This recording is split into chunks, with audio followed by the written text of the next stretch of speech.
Happy 31st birthday! Damn, I'm looking good. Hello, everyone. Welcome back, and thank you for tuning in with us for another episode of the Retro Achievements Podcast, where we cover a variety of genres, topics, and discuss the bits and bytes of yesteryear. Today we're tackling that high-pressure world of glitz and glamour, which resides in front of the lens on a segment I'm calling Lights, Camera, Streaming.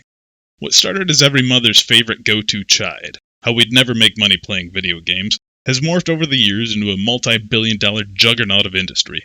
With average Joes grasping keyboard and mouse like Chisel and Stone, the age of making a name in the histories of gaming laid ripe, waiting and primed for the take.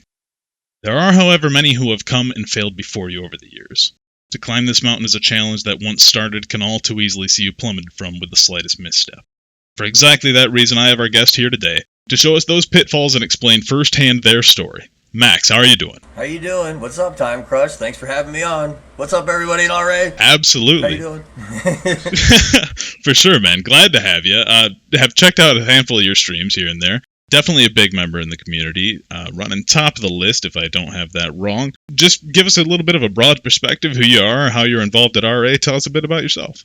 I'll tell you what, I never expected to get into RA off the bat. I never heard of it. I had a friend from high school who used to check out my original streams way back in the day, come in, and he used to peg and prod at me, be like, hey, what's up, Max? What's going on? I'm like, you hear about this retro achievements thing? I'm like, nah, man, no, sorry, I'm playing, Red Dead Redemption, relax. And he kept on begging me to check it out, and eventually I gave in, maybe right after it was definitely right after New Year's Day in 2016. Okay, been a minute. Yeah, it's been a hot minute. I was like, all right, let's see how this works. I didn't know anything. This is back when you had to download the original emulators. We weren't using no RetroArch back then. And I popped on Mega Man, one of my favorite games of all time. Oh yeah. And I just got my first achievement, and I was like, hold on a second.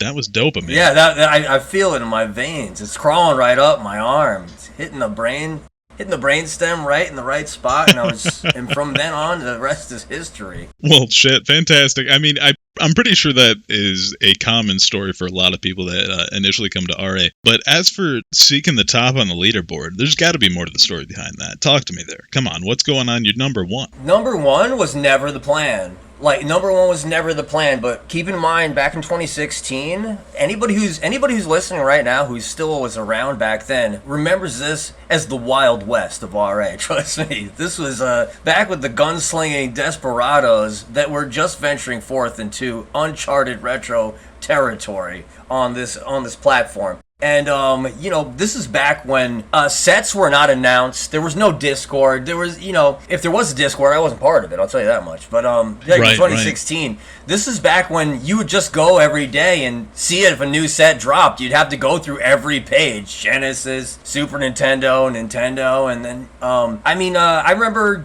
I beat Mega Man.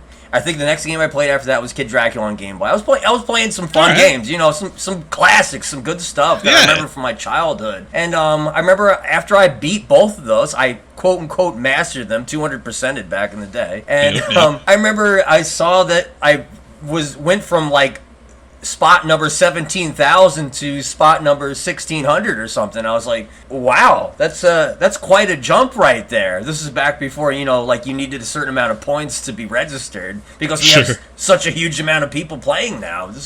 Yeah, the player count has exploded. Absolutely, and it's great to see.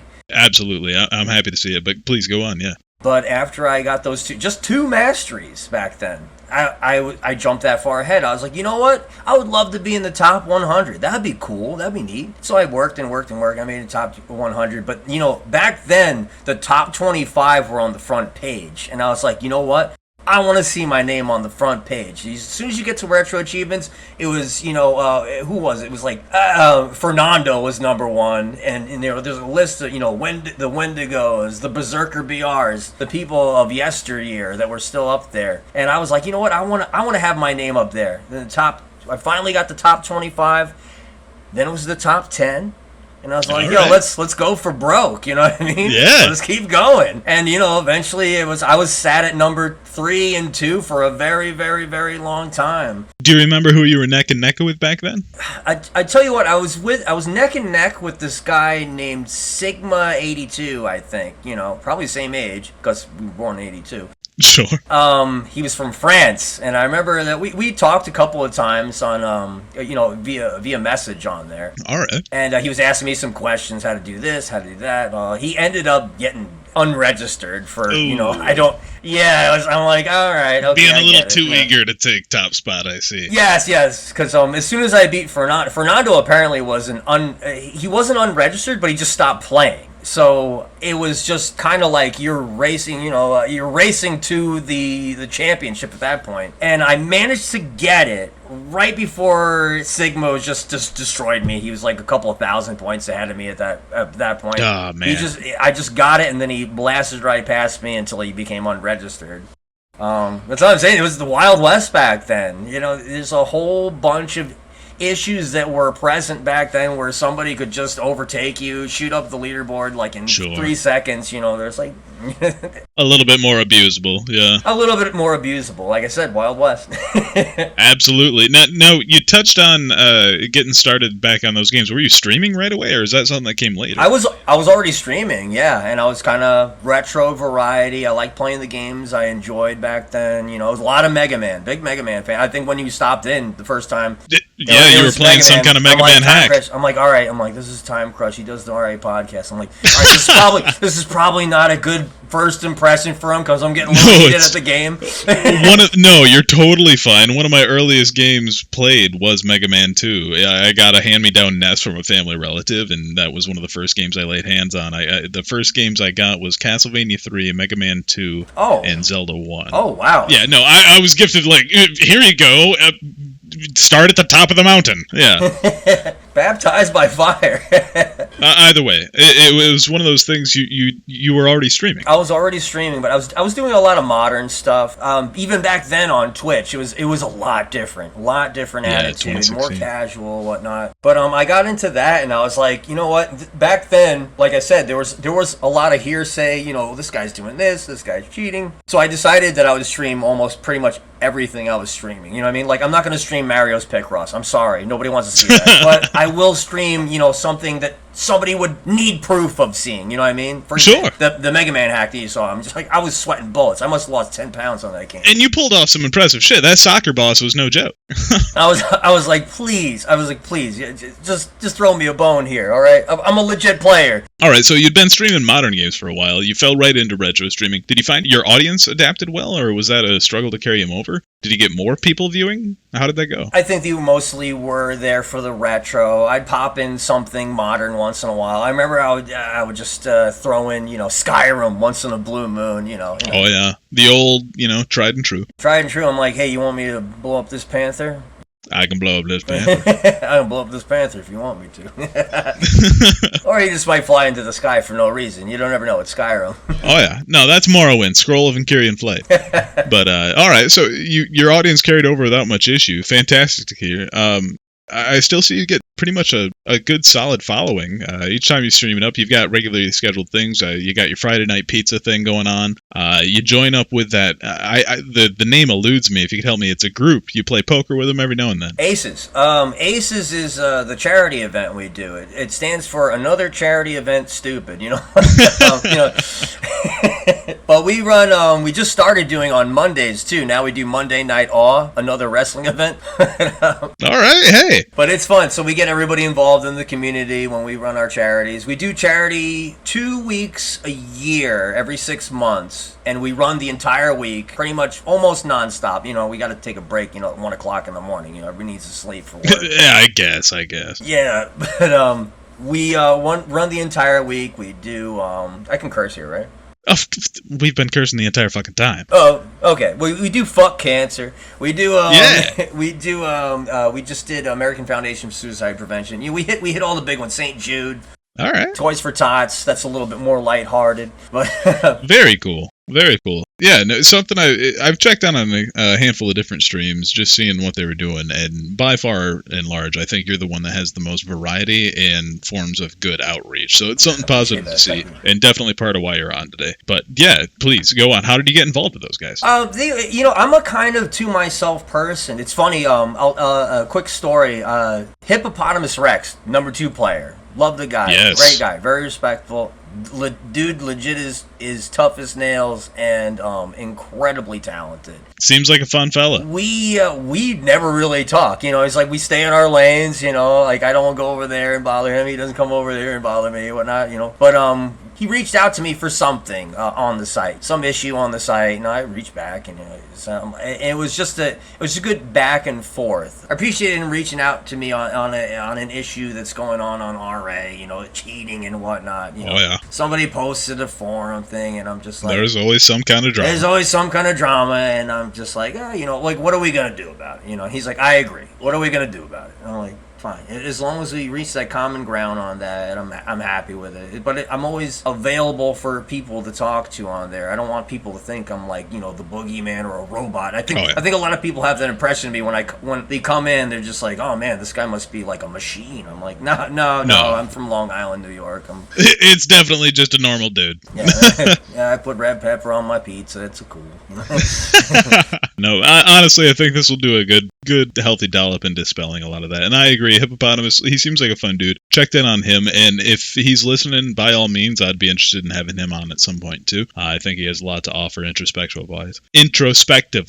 Sorry. He's probably been on longer than I have. The guy is a plethora of knowledge. He survived those days. He was there back then when we were battling off Don Cosmo, the villain. See you, mon cher. And that's supposed to make you tough? All right, so we're back again here, guys. Just wanted to throw this out there. If you have any listener mail, please feel free to write into retroachievementspodcast@gmail.com. Always taking that. Interested to hear what you guys think. The chance to get read on the show, too. So that's always available. Now, one of the things you said in the intro there is a game from your childhood. It was Kid Dracula, I believe. Now, I kind of wanted to lean in a little bit more to that. Tell me about some of those early gaming memories. Beyond RA, beyond all that, what was Little Max's first remembrance of a video game? Yo, I'll tell you, I got some good old stories. I was born in 1982. Yes. I'm 40 years old. I'm a young man from Long Island, New York. He used to bring his radio flyer, red wagon, up the block. Yeah, we had the radio flyer. I used to bring my parents' soda bottles up to the Grand Union, which was the grocery store, and I would put all 17 of those bottles in there so I could get 6 nickels, 1 quarter, and then go to Video Quest, which was the video store. Yep, and then I'd put that quarter in, and I would play like Ikari Warriors, or like the original Street Fighter. They had the original Street Fighter in there, or Street Smart. Remember Street Smart? It was like the... I don't remember Street Smart, but I do remember Street Fighter, and people often see that shit with rose-tinted goggles. That game was unforgiving as hell. It was bad, and I remember happily spending an hour and a half of my childhood back and forth up there just for one chance to get my ass kicked by the first guy, whoever it was. I can't remember. Absolutely. But that was a lot of my childhood. You guys want to know a little secret about old Maxie Boy? I was a big Game Genie kid. I couldn't beat a single game in my entire life. I was terrible. Like, I remember getting Game Genie for Christmas, and I would look through the catalog to figure out which games I could rent from Video Quest that I could beat. If it didn't have infinite lives or infinite energy codes, I was not interested. Yeah, I'm not playing that. I don't care if I get 9 lives. I'm not that good. Sorry. I tell you this, man. I used to think I was a pretty decent gamer right up until the moment I joined RA. Holy fuck. I always thought I was terrible. I remember being in elementary school, and every elementary school has that one kid that beat Battletoads. There's that one kid that's beat Ninja Gaiden. Is it bad that I had I'm not going to say his name, but I had a flash of his face, and I know his first and last name. That's fucked. There was that one kid. I was about to name the kid because it was his older brother. This kid in my class. This kid's first name was Xavier. No one's going to find him. His first name was Xavier. But yeah, holy shit. I'm like, that was Mike's older brother. Mike's older brother beat Ninja Gaiden 2 day 1. We're like, wait, What's day one mean? Hold on a second. Wait a minute. Yeah. But he was like a legendary fixture in the elementary school because he was the kid who beat the games, and I'm like sitting there like I can't even beat those with Game Genie. Who am I? Okay, kidding? so you got your start early on like arcade cabs. It sounds like. Did you have home consoles that you leaned into with that Game Genie? What was I did. My parents got a Nintendo for themselves. Oh, all right, so a family of gamers. Yeah, but they hated it. They thought it was the dumbest thing ever. They had Wild Gunman, they had Gyromite, they had, Oh, Gyromite sucked. But, they would sit there and they would play it with me, and they're like, oh, he really likes it. Let's just put it in Max's room. Sure. And I'm like, okay. Yeah, and then, it was forgotten later, but more games came out, and the games started getting better. Mario was not just Mario, and it was Mario 3, Mario 2, we had a whole bunch of stuff, and that was, like, my whole childhood was sitting in my room, and then when Genesis came out, Nintendo. You were right at that era where you were going to the playground and going, guys, the flute's here. The flute's here. Yo, I remember calling my friends, like, on the phone, like, when I got home from school, like, playing Link to the Past or Zelda 2 or something like that. I'm like, yeah, you have to go there, and there. And it's like, okay, cool, talk to you tomorrow. Perfect, man, perfect. So there was this small place. I grew up in a tiny podunk town, cornfields on pretty much all sides, but there was this little place called Bud's Diner. Pancakes, breakfast joint, your mom and pop greasy spoon. You know the exact kind of scenario. I would go down there. It was walking distance in that kind of town is, under a mile, so whatever. Wandered down there, took my Game Boy, and I had Pokemon Blue. Sat next to my neighbor. He just happened to be down there at the time, and he's maybe a year older than me, no big deal. We're having our pancakes, we're having our breakfast, and he tells me about Missing Now. And at this era, it's filled with playground rumors and lies and bullshit, so I'm taking it with a healthy dollop of like, okay, Dustin, you're kind of full of shit, whatever, blah, blah, blah.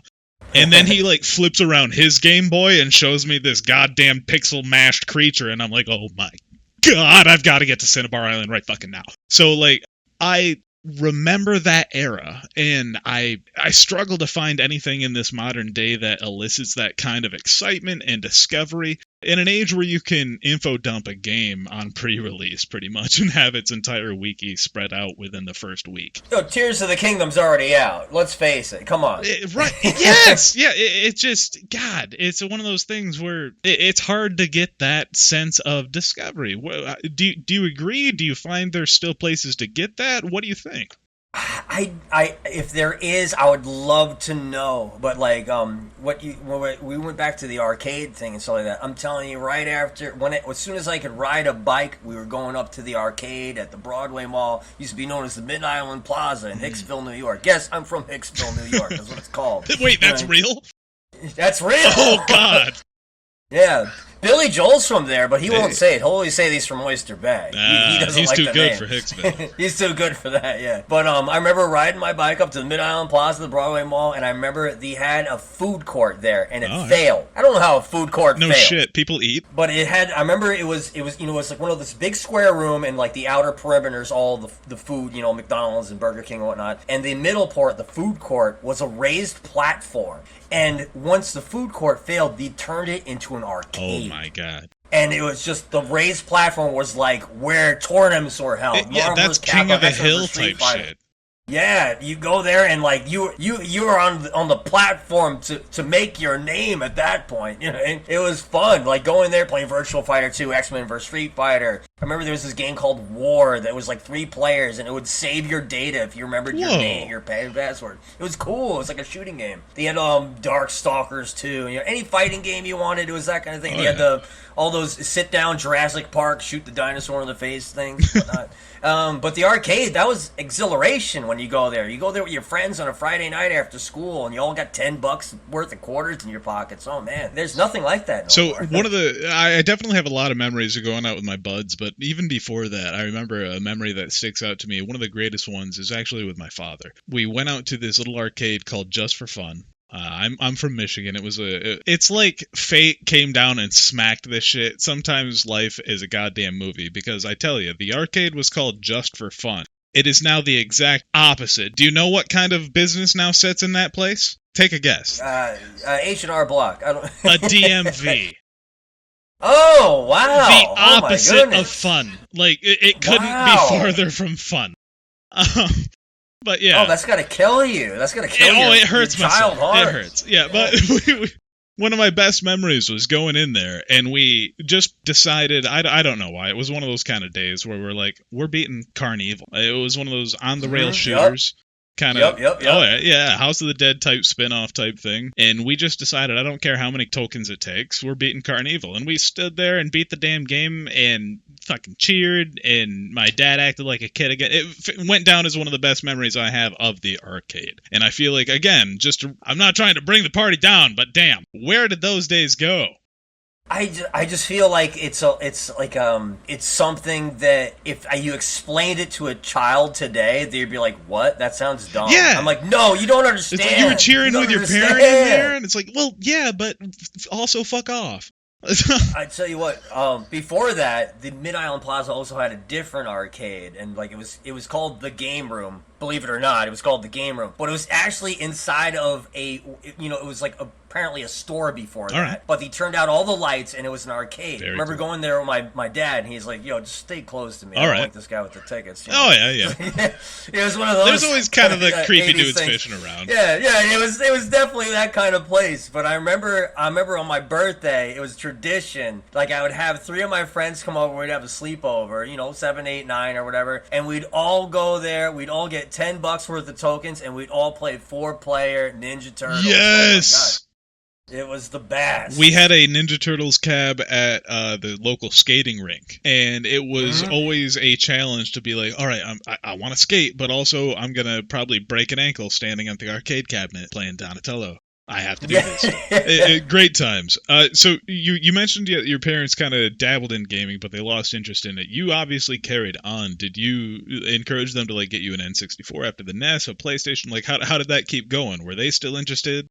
I did have the fortunate disposition of being an only child. Yes, they took one look at me and they're like, "Yeah, one's enough." And I always say we just stopped at perfection. But I like that too. But I never, by no means was I coming from a rich family. We were very low class. Yes. But Christmas was always good. They always tried to make Christmas good for me. Yeah. My parents both have 5 siblings each, so they had meager Christmases, so they wanted to make mine really good. So I remember I was getting a Genesis one year. I got Super Nintendo and Mario and Final Fight one year. I mean, we got Saturn. It wasn't whatever I wanted. It was just during Christmas time. Yep. They were just like, buy them the new thing. I remember getting Turbo Graphics for my birthday one year. And back when nobody had it, it was like me and the Gonzaleses had freaking Turbo Graphics, the only two families in Hicksville who had Kids it. are asking, like, can I come over? Can I check it out? Yeah. It's like, yo, Bonk rocks, man. Trust me. I do remember just a lot of fond memories from that. I think that's why I have a very diverse... I always liked playing games that nobody else was playing. What I mean? Like, every kid had the game, every kid had Contra. Every kid had Zelda. Every kid had Mario. I had them too, but, I was like, how about Star Tropics? Ooh. How about Adventure Island 2? What I mean? Let's try some weird stuff, Let's think outside of the box, Let's play Power Blade, Believe it or not, there was this obscure, I don't know if it actually is obscure, I'm pulling that out of my ass, but I haven't heard it mentioned a lot, an NES basketball half-court game called Hoops. And it was just a kind of a street basketball type game, and I fucking loved that thing. It just dawned on me now in this episode live. I haven't played it on RA. I haven't seen if there's a set for it. I really should. But yeah, shit, yeah. That was one of those games that, like you're saying, not a lot of people were playing it. But I'm like, all right, yeah, you're good at fucking Mega Man 2, but how's your hoop score? Yeah, I just wanted to try things that I never seen at anybody else's house and stuff. So that's why the video store was always like a big thing for Blockbuster. Friday nights going to Blockbuster, mom's blasting Ace of Base in the car. Holy crap, this is good. We had a slightly different variation on that. We were going to a place called Video Time, and mom was blasting Diana Ross, but otherwise we line up pretty close. Every Friday, hey, did you do good this week at school? Yep. Yeah. It's like, all right, you're going to get 2 games to rent this weekend. Dude, all right, that's how it was, man. That's how it was. Good, because your parents know it shuts you up for the whole weekend. They're like, True. He goes in his room and be quiet. And he leaves Very us true. alone. I came from it was a single mom household. I did see my dad on the weekends, but it was one of those things where it was like you're saying, she wasn't doing super well. We weren't very well off, but Christmas counted. I got like the new console or the new thing that came along. She managed to pull it off somehow, and it was always one of those things where it was like, holy shit, this is a big deal. And then when you got a couple games rented for it, it just kicked, it was the cherry on top, man. Nintendo 64! Exactly! Because you get it, and you just, I don't know, I always felt super grateful for this stuff. Yes, it wasn't just like, ew, I didn't want this one, I would argue, and I don't mean to get, fucking philosophical on the podcast, forgive me here, but I would argue that coming from a family, and it sounds like you're in a similar situation, where it means more because we had so little. If you were somebody who was rich and loaded, it wouldn't mean dick if somebody bought you a console because it was no skin off their back, We were very much a family that ate out maybe once a month. Yes, and it was a treat. Yeah, it was very much a special thing. But, like you said, Christmas counted. Yep. He wanted to make it count. And it was like, hey, this is our Super Bowl, gift giving, Yeah. So I was never for want, you know what I mean? But I did know that, you can't ask for a lot of stuff. No, you learned to be, you came with a healthy sense of being humble just kind of naturally. And it wasn't because, like, somebody had to tell you. It was just you looked at your surroundings and you're like, all right, we'll make do. Oh, yeah, because you see your parents not, they're not really doing much for themselves. Right, right. So I was like, because you're like, I got all these cool games. I'm like, well, mom and dad aren't really, I'm like, I guess my dad has Golf Digest. I guess that's cool, whatever. All right, now that we've depressed the entire listening base. Yeah, sorry. No, we're all right, I did it too. Bringing it kind of back to it, you've held first place for a while here. What do you kind of target to maintain that, or do you even bother? You said it wasn't the intention, but is it now? That's a great question. It's not the intention to keep it, but I'm not willing to just let it go easy. You know what I mean? It's not sitting and resting on my laurels, but I'm definitely more like, I was listening to one of the podcasts earlier, and I think it was with the Mystic one. And love his Dragon Quest 8. So by the way. He said, there's just so many new sets, and this back like when I was saying when I started, you had to go check physically everything. Did anything else new here happen? Anything new? And they're like, nope. There's no news, and you're like, oh wow, nothing did happen. Okay, well crap, maybe 1 or 2 new sets a week, and you're like grateful for that. Now we're getting like 10 sets a day, so now you can kind of pick and choose your battles, And I definitely want to maintain being number one. If somebody comes and beats me, then so be it. It's not like I'm sitting here like, oh wow, oh well, they must have cheated to get there. Oh no. Oh. Gadzooks, Right, never worth throwing a tantrum over. No, absolutely not. That's the main thing, is never, you can take this as seriously as you want to take it, but never get mad about it. You know what I mean? I mean, you came to the website to have fun, did you not? Right? So, try not to forget that. And never, if I can preach one thing, don't take it out on the devs. Please do not take it on the devs or the admins. They are not here at your beck and call. I'm sorry that they made the set too hard, or they're not answering your manual unlock that quickly. It's okay. You know what I mean? I mean, you got to think most of these people have 9-to-5s, possibly families. Give it a second. I would hope so. Yeah. Yeah. No shit. How are you paying the bills again? I remember somebody asked me on my main page, they're like, so how much time do you have to dedicate to this? I'm like, well, I work 45 hours a week, Monday through Friday. I mean, I do spend a significant amount of time on my weekend playing stuff, but, otherwise than that, you can get a couple of hours out of me during the week. That's actually a fantastic point to bring up here. So you're a regular streamer. What do you do in your day job, if you don't mind my asking?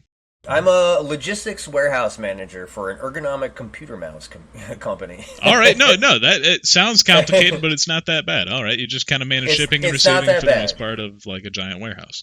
You guys, if I am able to get a stream deck in there, you guys are in big trouble. I ain't never losing number one. Forget it. Got some downtime. But no, it keeps me busy. But it's also it gives me a chance also at work to check out other streams. If you're streaming during the day, I'll come check you out. I mean, that's speaking just to myself. I find if I have downtime at work, I'll write the intro script to these kind of things, or I'll do some research on the RA news segment that I'm going to get wrote up. It's a good time to work it in edgewise if you have the available space, Research is a great word to use, because if I'm planning on doing something on RA that night and I have something set in stone, I will watch a couple of videos. Absolutely. I'll do some research. That's good advice if you want to get to... Somebody wrote to me today. I haven't responded to them yet. I can't remember the name. It's like Ron something. He just wrote to me like literally an hour before we got in touch today, Time Crush. It's like, maybe not today, might be not tomorrow, but I will be in the top 10. You know, I'm going to respond to him and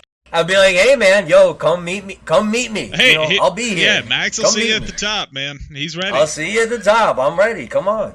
Anybody can do it. Trust me. I mean, that's one of the reasons I end the RA news segment. I don't know if you checked in on that at all. It's I've been writing it for a handful of months here, called "It's a Long Way to the Top," and I'll end it with, keep striving for that next great milestone, and you could be featured, in this interview. But remember, it's a long way to the top. And it just goes to speak, yeah, you can call it out, but until you're here, buddy, we'll welcome you, but good luck. But you can do it. You can do that. You can be there. I'm waiting for you. Come up here.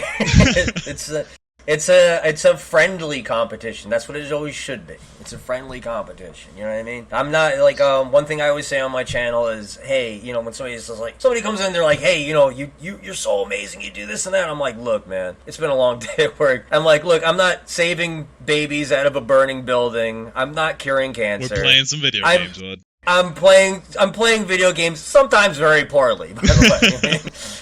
Now, I kind of want to lean into this as well. You spend a lot of time on RA. There's a lot of sets to choose from. Pick your poison. Do you contribute in any other capacity? Not as a slight if you don't. I just know there's a lot of people I've had on that are on other teams. They maybe do an icon gauntlet every now and then. They'll maybe brush up a set here and there. I don't think you're a developer, but do you have any other involvement in RA, or are you just here as just a community member, foot forward and leading the pack?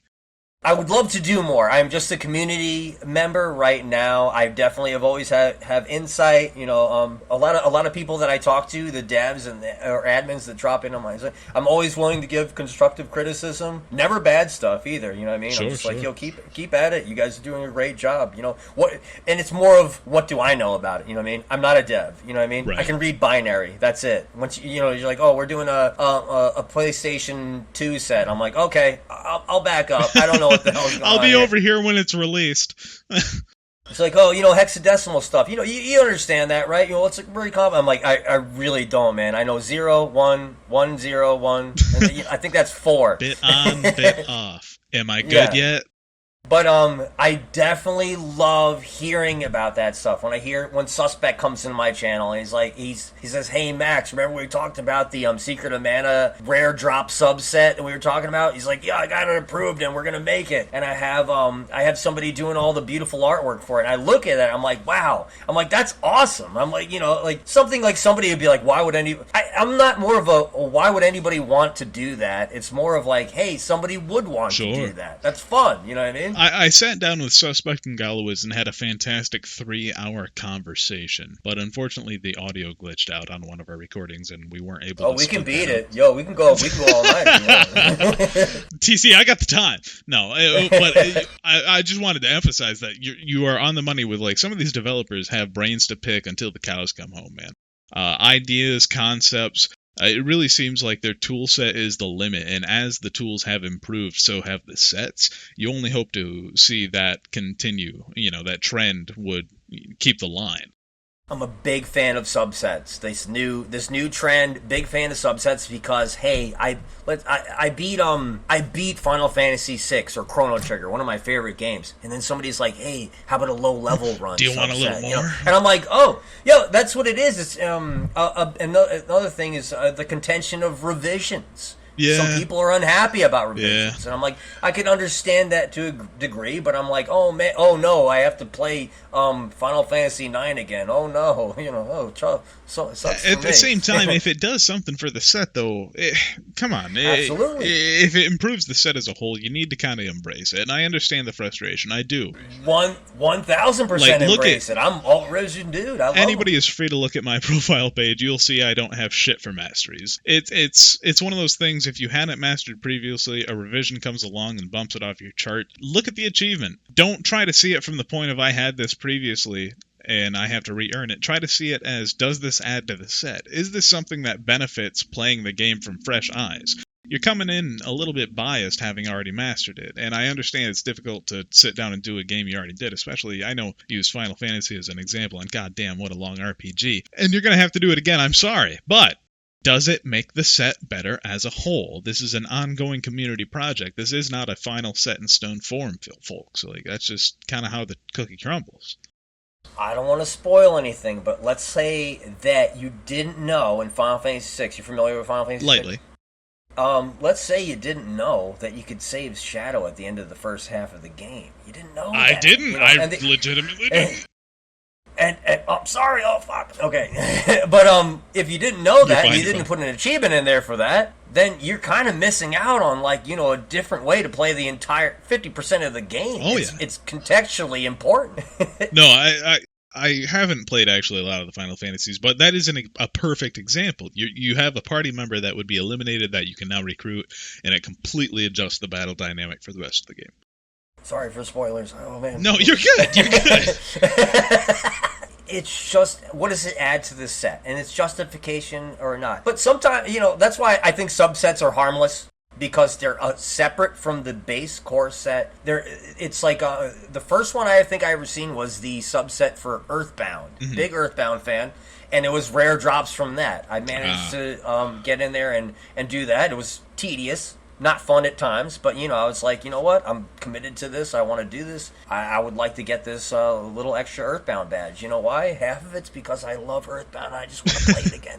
It's kind of an excuse. So one of the things I kind of wanted to ask in here is, like, these big RPGs, do you find that one of the times I chimed in, you were playing Suikoden 2 there, and do you find it's hard to keep the audience engaged during those long bouts of mostly text-based games, or is that not an issue? Are people in there for the community engagement? How does that work? It's difficult to say on that, and it's more difficult to engage on something more action based, but at the same time, to me, it's more like, hey, I'm showing off something that maybe some people don't know about. You know what I mean? Like when I did the Suikoden run a couple of weeks ago or whatever, I was like, oh, you know, if you ever heard of this, I'm like, I'm going to keep it spoiler free. Sure, I'm going to try and emphasize it. I can't do girl voices, so everybody just has the same damn voice when I fucking narrate. But I just hope that people, it's more of a me showcasing the game at that point. I'd rather showcase the game. I'll put in my little 2 cents, make a couple of jokes when somebody says something stupid or it's mistranslated, and that's about it, you know. But it's more about, like, hey, come on the journey with me at that point. If I'm playing Mega Man, I'm just like, yeah, I'm blue, I'm shooting stuff, you know. But it is the balance, like you said. You gotta keep people engaged, otherwise you're just gonna be sitting there with, like, the same person saying 3 things every 2 seconds, right. Every 5 minutes, and sometimes that's just the way it is. I'm never discouraged by that. I'll entertain myself. It's a little bit of an uphill battle, but I mean, from what I've seen, you do a pretty good job. You kind of just got to keep people involved, but you can't. One thing I always say is you never fish. You know, like, don't fish for compliments, stuff like that. Where you're sitting, you're like, oh man, it's like, what do you guys think about that? So if I could play inside baseball a little bit, and it's a complete amateur kind of shooting from the stands here. One thing I did notice is during those slow moments, you were very quick to respond to chat messages. If something came in, you noticed it quickly and you responded to it. You weren't fishing, but if people were engaging, you were quick to rebuttal. Absolutely. You have to. I mean, somebody's giving you the time of day at that point. I mean, if you're playing an RPG and somebody's already familiar with it, that's like a 7-hour piss break. Yeah, they're pretty much just hanging out. You know what I mean? Yeah. What I like about specifically my channel is a lot of people who watch it also do RA. Yes. So a lot of them are also playing something else in the background. You know what I mean? Yeah, you understand you're kind of a second monitor watch. I'm a second monitor watch, and I don't mind that. You know what I mean? People are there to hang out, listen to a couple of jokes, hear me say something lewd or whatever. You know, it's fine, and I'm cool with that. But when somebody wants to interact, I'm there. I'm in your face. If it's the same person saying 17 things in a row, I'm there for just that person. So I took a little experiment streaming myself back in the day. I tried to stream Counter-Strike 1.6. Competitive rolled out. I named my channel the Silver Struggle Bus. Yeah, it was nothing special, and I saw you play it. I'm like, now that we're friends on Discord, I'm like playing Counter-Strike, and then I'm like, oh man, I've been playing retro. Yeah, why? Yes, I do still do heroin. No, but it's one of those things I kind of wanted to ask. You know, what is that first game that made you start looking at Twitch? What made you start streaming? Final Fantasy VII, and I'm not even a big Final Fantasy VII fan. Really? I know people are. It's a great game. No, you know not being not a fan. I'm not either. I'll take that hot take right alongside you. I don't think it's as much as it is a good game, but it does not deserve as much like. I'm in the same boat. Warship as it does. In Ocarina of Time, I'm just like, look, it's not the be all to end all. Right. If they are great games, but they are not the be all to end all. I was far more surprised that was the game that got you on Twitch. It was more along the lines of not being aware of what Twitch is actually about, and I watched this one dude playing Final Fantasy VII, and he was sitting there with 700 people watching him. I've never had 700 people Holy watching shit. before. Yeah, all right. And this is 2014, and I just watched him, and I was like, sitting there talking to my friend. That's why my name actually is Game Squads, because I started with a group of people. Actually, I'm the last one. So anybody watching me is the actual squad. You are the final squad. Yeah, I'm the last squadee left. You know. Anyway, I was just sitting there. I was like, this looks fun. This looks like a cool way to like hang out and play games. Because I always grew up. I had a best friend growing up in my teens and my 20s. And like, you know, what we do is, you know, especially after we turned 21, we'd go hit the deli, go grab an 18-pack of buds or whatever. Yes. And, you know, come back to the house and be like, yo, we're going to be Final Fantasy X today. I'm like, I don't know, God, man. back when you Let's were see invincible. how far we get. Yes. When we finally beat it, I'm like, wow, that was really depressing. that wasn't. I think I'm going to go home, yeah, man. that wasn't really a crack the beers kind of game. Damn. Yeah, I was like, wow. I was like, what happens now? I'm like, I think we just don't talk for a couple Let's days. just we're gonna play Tekken tomorrow, and yeah. Yeah, it's gonna be more fun. We'll play Grand Theft Auto. We love getting hit by the train. It's fun. Yeah, we'll have fun again, guys.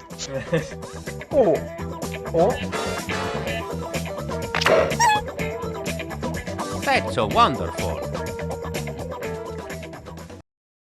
All right, everybody, welcome back. Just want to remind everyone once more, retroachievementspodcast@gmail.com. Send in that listener mail. Always looking forward to reading it. Something I look forward to personally every single time.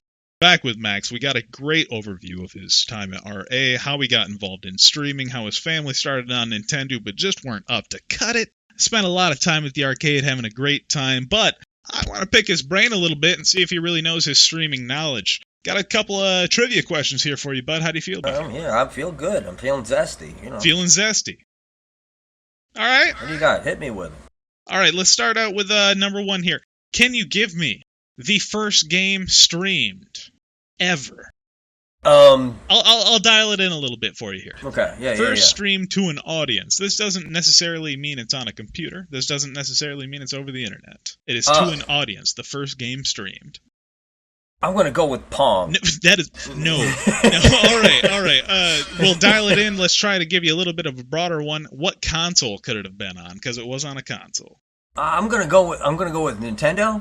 Regular NES? Two swings and a miss. That is actually the PS1. Oh, really? Yeah, first game was streamed in 1997 by a man named Tomaki Hamatsu, otherwise known as Nasubi, which translates as eggplant, because I guess his face was long and weird shaped. Sorry for him. The game he actually streamed was this one called Deneshi de Go. It's a Japanese train simulator. It's a creation of Taito video game designer Akira Saito, based on his fascination with Japanese trains and railroads. He wanted to create a game that allowed players to easily become familiar with driving a train. Now, the funny thing about this is it was played during a live stream television contest where this Isn't this that guy was trapped? Isn't this the trapped person? Yes, he was naked. He was yeah. This is a horrible story. And he had to gain 1 million yen in sweepstake prizes, whichever sweepstake prizes he wanted to choose, whereupon he could use that money to clothe himself, eat food, or get some entertainment. And now for that latter category, he chose the PS1 and that bus simulator, which he immediately played the game for 3 fucking days straight. Oh, I'll bet he did. Holy mackerel. I remember watching a documentary on that, and I'm sitting there like weeping. This poor man, this poor human being.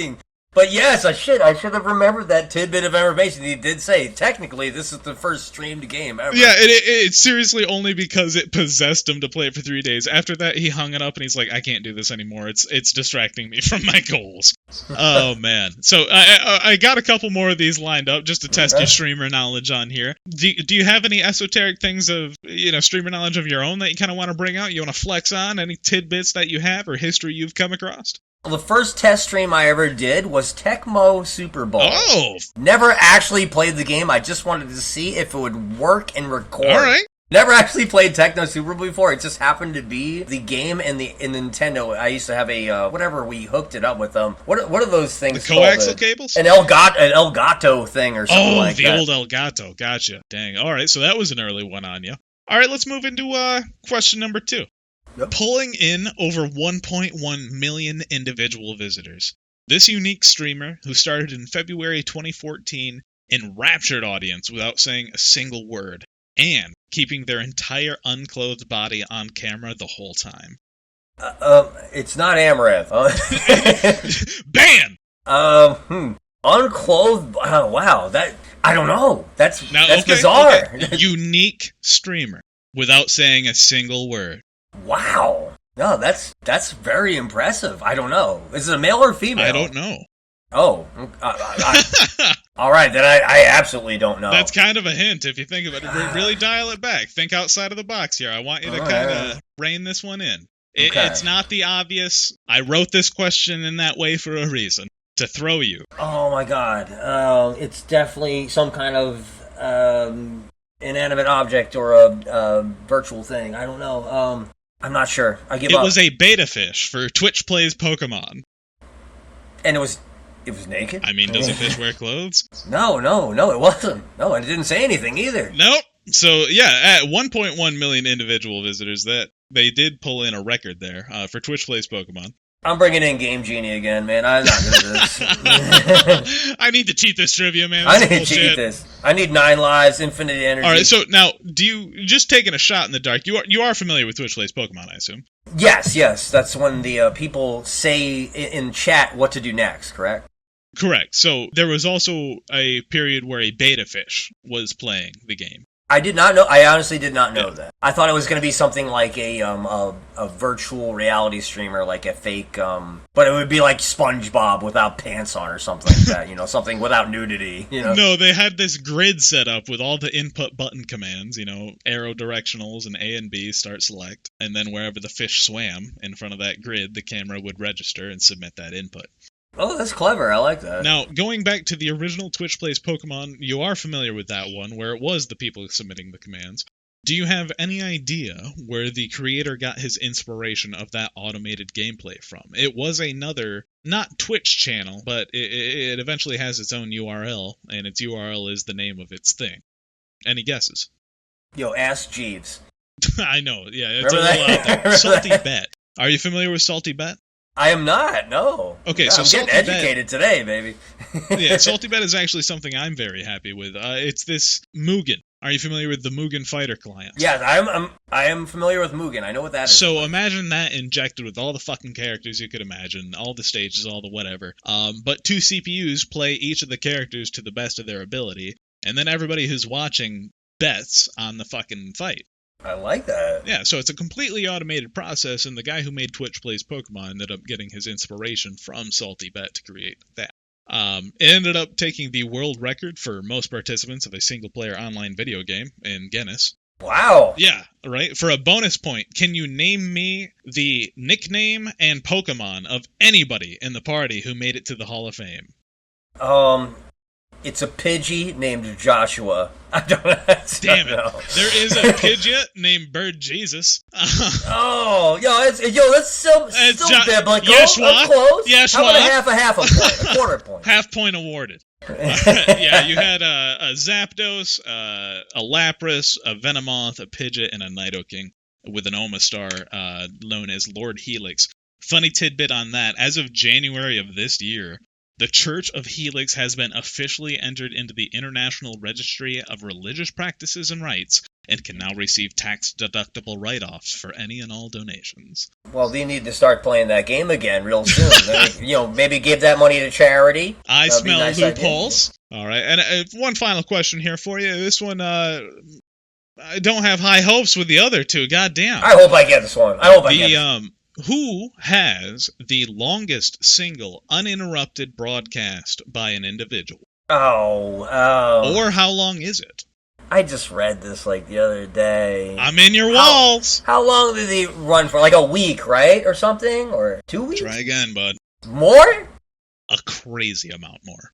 I don't know their name. I definitely read it. It was like some dumb Twitter Kotaku article. It's just like, hey, read this recycled information. So the guy who took this home is known by the name of GP Hustler. He was banned immediately, ending his streak of 634 days. Uninterrupted broadcast. Now, groups have beaten this. There is a group called Streamer House that have been going on continuously since 2013, but it's kind of arguably different. It's more shot as a reality show. They're not really gaming. This dude ate, slept, gamed, shat, ate, slept, gamed. But, for whatever reason, Twitch immediately suspended him after 234 days, and he is nowhere to be seen. He did move to YouTube after that, but yeah, he's doing his own thing now. Max, what the fuck? 0 for 3, bud. I got a quarter point. We pulled out Bird Jesus. I pulled out Joshua the shit or whatever, man. It is biblical. God summoned me to do his work here on earth, and I claimed this bird before me. He is a flying normal type. Oh, shit, man. Well, do you have any kind of wrap-up thoughts or final things that you have on streaming? Anything that people want to get involved with? How do we get involved with you? If people want to get kickstarted streaming, give us that final send-off, Always come check me out at Game Squad. It's not about me, but hang out with me. Trust me, I don't bite. It might seem like I bite sometimes, but I don't. Trust me. Come in, say hi, be a friend. Not about me. I don't care about my channel and stuff like that. But Aces, please make yourself available to Aces. We will take anybody. We run for an entire week of streaming, and it all raises money for whatever we're doing in every 6 months. This 6 months we're doing fuck cancer at the next event. We don't even have a name picked. It seems like a really fun group. I gotta second that one for sure. Yo, Time Crush, you gotta come hang. You gotta come hang. Absolutely. Come hang during Awe. Come hang during. Yo, this Friday night we're doing improv. Basically, we all sit in a Discord live, and we just riff off each other and hey, yeah. So this story starts with an old man. He's going to the circus, and he's got a circus shotgun. It's ready to kill all the clowns. It's like something like that. Yeah, of course. We just riff off. I think I know where I gotta be, man. I think I know where I gotta be. Yeah, it's gonna be fun. But come check out Aces, another underscore charity underscore event on Twitch. Come join that. If you're not gonna join me, you're gonna find somebody you like over there. Trust me. Right on, man. I would like to give a little bit of advice if I can. Yeah, absolutely. If you're gonna get into RA, do it because you want to get into RA because it's fun. And always remember, especially if you're streaming, that RA itself is not a personality. You gotta have something else, baby. RA is not a personality. This is a supplemental hobby. It's a supplemental hobby, and please, by all means, just have fun with it. Enjoy it. Get mad when you get mad. Get happy when you get happy. Enjoy yourself on stream. Do not make this a full-time job. Trust me, because it's not mine. You know what? I'm just going to double down on that. It's important, to take things with passion, and it's all right to get invested, but when you find yourself getting too invested in something, compromising your integrity, compromising your personality, compromising the quality of life, you really got to take a step back and analyze, what are you doing? Is this worth it, and is this a battle worth picking? Is this serious right now, and is this something that I should be getting upset over? Because frankly, at the end of the day, we said earlier in the episode, we're just playing video games. I do also want to give a shout out to Torta. He was in the final running and the only person to finish the podcast play along. 14 missions of Star Wars Dark Forces with the absolute worst control scheme possible. I saw that. Absolutely. I looked at there and stuff like that. I'm like, man, this guy. I didn't understand what he was doing at first because I'm like, is he just narrating what he's doing? I'm like, all right. Yes, he is, and I asked him to. Okay, all right. I didn't get it until the end, and everybody was like, bravo. I'm like, oh shit, this must have been fucking hard. It initially started as I put out, and I plan on doing it again. I just want to reach out to the the events team and organize a vote that's more orchestrated so we get community input in a game that we all want to play. But what I did was something called the podcast play along, where we pick a game, all the listeners start playing it along, and every episode I update people on where we are. People participate in the channel and kind of contribute where they are. We all just kind of help each other. I'm down with that. I would be more than happy to, more than tickle pink to jump in on that. Oh, one's coming along, don't you worry. Great in concept. The only issue is when I line up fucking Star Wars Dark Forces for the listeners on first fucking play. So we had a hell of a mountain to climb, and Torta was the only bud to see it through. He is seriously the only guy to beat this thing, and I offered him a while back, if he saw it through, he is more than welcome to come on, even if he only wants to do a 15-minute blurb. I would be happy to have him on for a podcast episode just to talk about his gaming knowledge, his experiences, and his time with the game. But yeah, what a time! I tell you what, man. Let me bow out while he takes center stage. He is the number one right now. Absolutely. Yo, flowers to you, Torta. Right, you beat the game. I didn't even know it existed, to be honest. But, I probably wouldn't have hopped in on it. Well, Max, glad to have you on, man. You know where to find them, guys. retroachievementspodcast@gmail.com. Appreciate you listening as always, and we will see you next time. Take care.